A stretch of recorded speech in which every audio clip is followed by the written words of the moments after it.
కానీ చాలామంది భక్తులు లేకపోతే మీ ఫాలోవర్సు మీ ఫ్యాన్స్ అనుకోండి ఒక రకంగా. రాధా మనోహర్ దాస్ గారు రాజకీయాల్లోకి వస్తే మంచి జరుగుతుంది. ఏమిటి మీ అభిప్రాయం ఏంటి? చాలా మందికి హ్మ్. మొన్న ఎక్కడ ఎవరో పోలీసులు కలిశారు. ఎక్కడ ఏ ఊర్లోనో ఈ తిరిగే ప్రయాణంలో గుర్తులేదు కానీ హ్మ్. ఎక్కడ ఎయిర్పోర్ట్లో ఇక్కడే వాళ్ళు ఎవరో తీవ్రవాద ఈ అక్రమ చొరబాటుదారులు వస్తారుగా, ఓకే. వాళ్ళని అక్కడ కూర్చోబెట్టేసి నా దగ్గరికి వచ్చారు సెల్ఫీ కోసం. హ్మ్. సార్ వాళ్ళు విదేశాల నుంచి వచ్చారు, ఏమైనా అనే కంట్రీ ఉందిగా, అక్కడి నుంచి వచ్చేసారు, వాళ్ళని తిరిగి పంపించేస్తున్నాం గురుజీ. సో మమ్మల్ని సెక్యూరిటీ పంపించారు, సెల్ఫీ కోసం వచ్చారు. ఎస్ఐ ఎవరు మొత్తానికి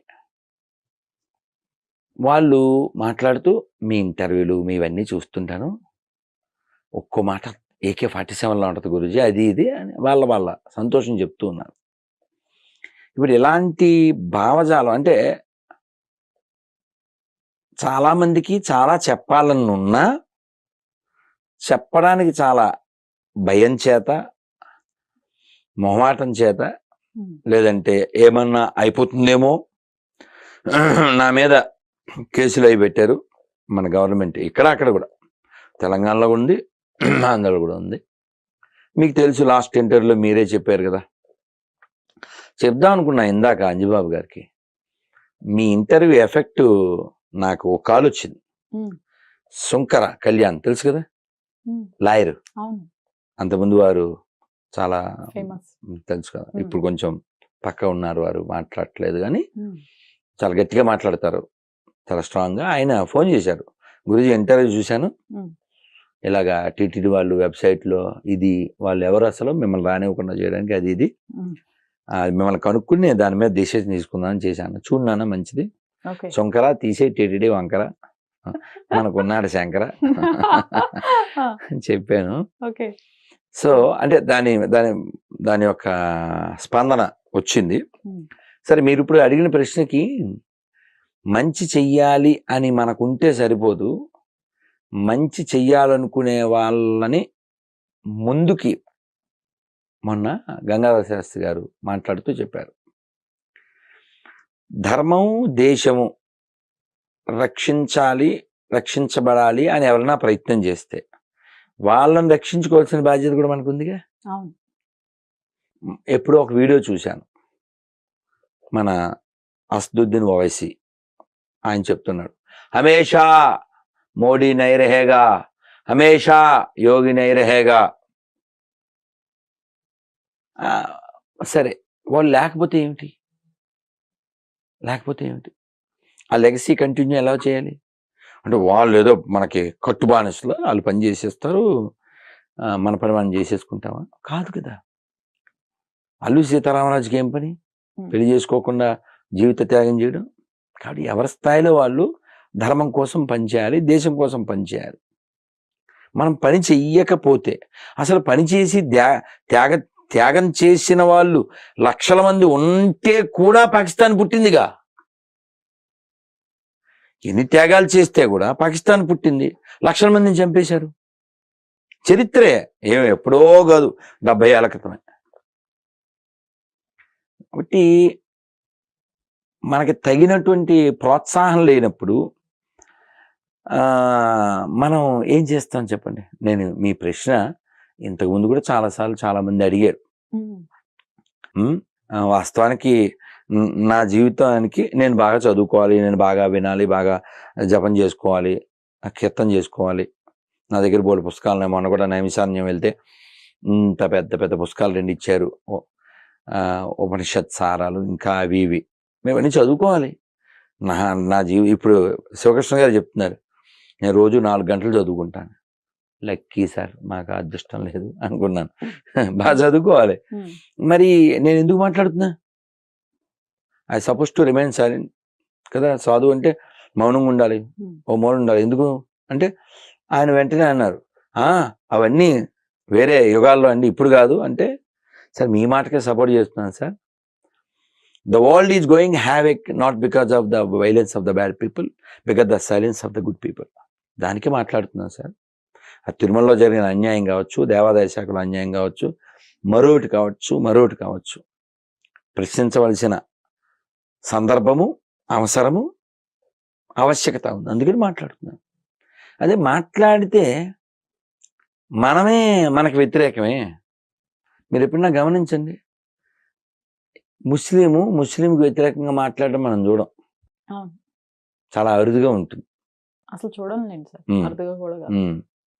మరి మనకేంటంటే వాడు బొట్టు పెడతాడు, వీడు బొట్టు పెడతాడు, వాడు గుడికి వెళ్తాడు, వీడు గుడికి వెళ్తాడు, వాడు తాడు కడతాడు, వీడు తాడు కడతాడు, కానీ ధర్మానికి పాడిగట్టేస్తాడు. వీడికి ధర్మం కంటే, దేశం కంటే, దేవాలయం కంటే కులము, పార్టీ, డబ్బులు ముఖ్యం. దుర్మార్గం కదా. మేము పలానా కులం అని భుజాలు చరిచి మీసాలు వేసి ఏదేదో హడావిడి చేస్తాడు. అసలు కులం ఎక్కడి నుంచి ఉంటుంది? ధర్మమే లేకపోతే. అప్పుడెప్పుడో లాంగ్ ఎగో ఐసిస్ అంటారు కదా తీవ్రవాదులు, వాళ్ళకి 60 మంది దొరికారు. పాకిస్తాన్ వాళ్ళు కొందరు, ఇండియన్స్ కొందరు. వాళ్ళందరినీ చెక్ చేశారు. 35 మందిని వదిలేశారు వాళ్ళ మతం కాబట్టి. మిగిలిన 25 మందిని వేసేశారు.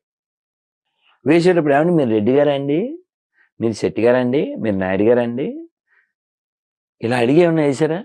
అలా ఏమి ఉండదు. చరిత్ర చూడండి, నా సొంతం ఏం కాదు. ఎక్కడో పాకిస్తాన్ గురించి మాటలు కాదు, మన పాత బస్తీలో కూడా బోల్డ్ దేవాలయాలు చెత్త కుప్పల్లో ఉన్నాయి. మొన్న కూడా ఏదో మట్టిలోకి వెళ్ళిపోయింది హనుమాన్ దేవాలయం. చెత్త కుప్పలు, చెత్త అంత అడుగు కూడా పెట్టలేం. ఎందుకలా? విగ్రహారాధన వ్యతిరేకిస్తారు కాబట్టి వాళ్ళ దృష్టిలో అది సాతాను. అలాంటి వాళ్ళు మనకు భయ్యాలు అవుతారో నాకు అర్థం కాదు. చాలా చిత్రంగా ఉంటుంది ఈ కాన్సెప్ట్. ఇప్పుడు నేను లాస్ట్ టైం కూడా మీతో చెప్పాను, ఎవరితో చెప్పాను, 5 ఏళ్ళు ఇక్కడ హోమ్ మినిస్టర్ ఉన్నారు కదా ఆయన, ఒక ఆయన ఏం పేరు, ఏదో మహమ్మద్ అలియా ఏదో పేరు, తెలంగాణ హోమ్ మినిస్టర్గా, తెలంగాణ హోమ్ మినిస్టర్ ఆయన పేరు మహమ్మద్ అలియా ఏదో పేరు. మరి ఆయన శాల్యూట్ చేయడం చూసామా మనం? వాళ్ళు ఏం మాట్లాడరు, చాలా చిత్రంగా ఉంటుంది. వందే మాతరకి అబ్జెక్షను, జనగణమనకి అబ్జెక్షను, శాల్యూట్ చేయడానికి అబ్జెక్షను. మరి అలాంటప్పుడు అకార్డింగ్ టు వాళ్ళ పుస్తకం ప్రకారమైనా కొన్ని చూద్దాం. దేవాలయాలు ఆక్రమించి వాటిని మసీదులు చేయకూడదుగా. వాళ్ళ పుస్తకం ప్రకారం ఉచితాలు తీసుకోకూడదు తెలుసా? వాళ్ళ పుస్తకం ప్రకారంగా ఉచితంగా వచ్చిన డబ్బులతో హాజయాత్రకు వెళ్ళకూడదు. కేవలం ప్రపంచం అంతా మా గుప్పిట్లో ఉండాలనే కాన్సెప్ట్లతో వాళ్ళు పనిచేస్తూ ఉంటే, మాకు మా ఇల్లు, మా పిల్లలు, ఇలాంటి కాన్సెప్ట్లతో హిందువులు ఉన్నారు. ఏమవుతుంది? ఎక్కడ అతని పేరేంటిది, రాజమండ్రి ఎంపీగా పనిచేశాడు, ఉండవల్లి అరుణ్ కుమార్ అని. ఆయన చాలా క్యాజువల్గా, నిర్లక్ష్యంగా ఏమవుద్ది, అంతా క్రిస్టియన్స్ అయిపోతే, అంత ముస్లిమ్స్ అయిపోతే, ఏదో నోటికి వచ్చినట్టు పేలేశాడు. ఏమైపోతుంది? అలా అయిపోతే ఏమైపోతుంది? ధర్మం ఉండదు, అంతే. దరిద్రమైన ధర్మం ఉండదు. ధర్మం లేకపోతే ఏమవుతుంది? నాశనం అయిపోతుంది, జనహరణం అయిపోతుంది. అనాలిసిస్ చేయండి. పోనీ ఎవరితో అయినా మాట్లాడతా, మీరు ఎవరినైనా, ఎనీ ముస్లిం, ఎనీ క్రిస్టియన్, ఈ భూమి మీద ఎవరికి హక్కు ఉంది అని అడగండి. మీ లాస్ట్ టైం కూడా చెప్పాను, ఒక టేబుల్ పెట్టండి, భగవద్గీత, బైబిల్, ఖురాన్ పెట్టండి. ఈ మూడిట్లో మానవత్వానికి వ్యతిరేకంగా ఏ పేజీ, ఏ వాక్యం ఉన్నా కొట్టేద్దామని చెప్పాను. పోనీ వీడియో చూసాకన్నా కామెంట్ పెట్టండి, నెంబర్ ఇవ్వండి, నేను మాట్లాడతాను. మనం పెద్ద ఆలోచన చేస్తే ప్రపంచం అంతా 700 కోట్ల మంది పైన ఉన్నారు, అందరూ మనుషులే. నువ్వు రిలీజియన్ ఏదైతే మాకేంటి, you can follow as you wish. నేను చెప్తున్నా, ఈ మాట అందరూ చెప్పేస్తే అయిపోతుందిగా, గొడవలు రావు కదమ్మా. గుళ్ళు మసీదులు ఎందుకు మారాలి? దుర్మార్గం కదా అది. కానీ ఫైనల్ గా ఒక చివరి ప్రశ్న గురువు గారు, ఈ మధ్య కొన్ని 2-3 వీడియోలు చూశాను, మీవే చూశాను స్వయంగా. సాయిబాబా, షిరిడి సాయిబాబా అనే అతను ముస్లింకి సంబంధించిన వ్యక్త హిందువుల భగవంతుడు కాదు అని వాదిస్తున్నారు. ఎలా అంటే మన హిందువులోనే అమ్మ నువ్వు ఏ ప్రశ్న అడుగు తల్లి, ఆ, నేను ఆన్సర్ ఇస్తా, అనుమానం ఏం మన లేదు. హిందువుల్లోనే చాలా మంది ఆయనకి భక్తులు ఉన్నారు, ఉన్నదే వాళ్ళమ్మా, గుడ్లు మన కట్టిస్తున్నారు. హిందువుల్లోనే కదా ఉన్నదే వాళ్ళు, అవును, హిందువులే కదా భక్తులు. ఇంకెవరూ లేరు. అంతా. నీకు నా వీడియోల్లో అది వెతకలేము ఎక్కడుందో. తెనాలిలో ఓకే. రైల్వే స్టేషన్కి వెళ్ళినప్పుడు ఒరే కారపు అన్నాను, రాత్రి ఆల్మోస్ట్ ఈ టైం. అక్కడికి వెళ్ళి వీడియో తీశాను. ఏమని మాట్లాడని చెప్పనా, అటు తిరిగి ప్రియా హిందూ బంధువులరా మీకు ఇప్పుడు దరిద్రం చూపిస్తా అని కెమెరా తిప్పాం. ఓ విషయం చూపిస్తా, ఓ చిత్రం చూపిస్తా అనలే, ఒక అద్భుతం చూపిస్తానులే, ఒక దరిద్రం చూపిస్తా అని కెమెరా తిప్పాం. ఏంటి తిప్పి మధ్యలో గుడి, పక్కనే మసీదు, పక్కనే చర్చి, ఈ షేపులో సాయిబాబా గుడి కాలు చూపిస్తా. చిత్తూరులో కూడా ఒక ఆయన నాకు పెట్టాడు. ఈ ఏ ముస్లిం అయినా పిలిచి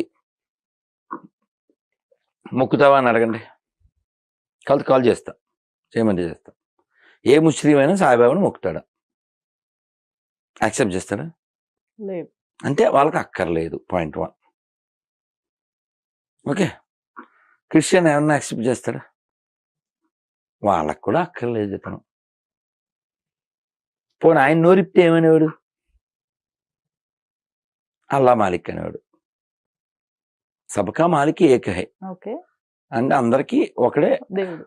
మాలిక్ అంటే కాపరి అనొచ్చు, లేదా బాస్ అనొచ్చు అనుకోండి. సరే, అందరికీ ఒకడే. ఎవరు అతను? సబ్కా మాలిక్ ఏక్ హై, అల్లా మాలిక్ హై అంటే ఏంటి అర్థం? ఏం మాట్లాడదాం? పోనీ అవైదికమైంది ఏది మనం స్వీకరించకూడదు. అవైదికం అంటే ఏంటి? వేదానికి సంబంధం లేనిది. ఇప్పుడు శంకరాచార్య వారు ఎందుకు వచ్చారు? అవైదిక మతాలను ఖండించడానికి వచ్చారు ఆయన. 72,000 అవైదిక మతాలు ఉంటే అవన్నీ ఖండించి మళ్ళీ సెట్ చేసి వెళ్ళారు ఈ దేశాన్ని, ఈ ధర్మాన్ని. నువ్వు ఆ పాట మీకు తెలిసి ఉంటుంది, అల్లా సాయి యేసు సాయి, పచ్చ అబద్ధం కదా. కాల్ చేయమంటే చేస్తా. Any Muslim, any Christian, it they accept? పచ్చ అబద్ధం. నువ్వు పేరుకి ముందో వెనకో అది పెట్టేసి అలా రీమిక్స్ చేసేసి మళ్ళీ ఫేసులు మార్చేసి, ఇంకా దారుణం ఏంటంటే విజయవాడలో నేను అప్పుడెప్పుడు పాట కూడా పాడాను. ఏం పాడతాను, ఏం అట్ట అయిపోతారు, చెబితేనేమో ఫీల్ అయిపోతారు. బేబీ సాయి బేబీ సాంగ్ కొంచెం మారింది కదా. ఎందుకు అలా పాడానంటే చీర కట్టేశారు, దసరాకి పట్టు చీర కట్టేసేసి ఇంకా అలంకారం చేసేసారు. దేనికి? విజయవాడలో అమ్మవారు ఉన్నారు కదా, రాజరాజేశ్వరి ఉన్నారు, కనకదుర్గమ్మ ఉంది. అలంకారం ఎవరికి చేయాలో వాళ్ళకి చేయాలి. ఇప్పుడు వీళ్ళకి మన గొర్రెలకి ఏం పెద్ద తేడా ఉంది? అక్కడ గుణదలని ఉంది విజయవాడలో, వాళ్ళు పలకీ సేవ, కొబ్బరికాయలు, హారతి, గుండు కొట్టుకోవడం, చెవులు, ఇంకా అంతా కాపీ పేస్ట్. దేనికంట? మీ అమ్మ ఉంది కదా, ఎవరో ఒకరి దగ్గరికి వెళ్ళి మీరు మా అమ్మ లాంటి వాళ్ళు అని ఆవిడ దగ్గర ఉంటున్నది, మీ అమ్మే ఉందిగా. అమ్మలగన్నా అమ్మవు నీవే. మేము నైమిషారణ్యం వెళ్ళాం. తెలుగు ఆయన వీరంపాలెం సిద్ధాంతి గారు పెద్ద అమ్మవారిని ప్రతిష్ఠ చేశారు, 42 అడుగులు. ఆవిడకి విశ్వజనని అని పేరు పెట్టి, ఆవిడ మొత్తం ఆ బాడీలోనే 42 దేవతలు అంతా ఉన్నట్టుగా పెట్టి, అది యూపీ నుంచి శకటం కూడా వెళ్ళిందంట. అది మన జనవరి 26 రిపబ్లిక్ ఆ రాష్ట్రం నుంచి. సరే, ఇప్పుడు మనకి ఆ విశ్వభావన ఉంది. ఈ సాయిబాబా ఈ పేరు ఇవేమీ వైదికంలో లేవు. రామ అర్థం ఏంటి? రామ ఇతి రామ, అందరికీ ఆనందమునిచ్చేవాడు. కృష్ణ సర్వాకర్షకుడు. శివ శుభమునిచ్చేవాడు. శంకర శంకరోతి శంకర. మీనింగ్ చెప్పండి సాయికండి.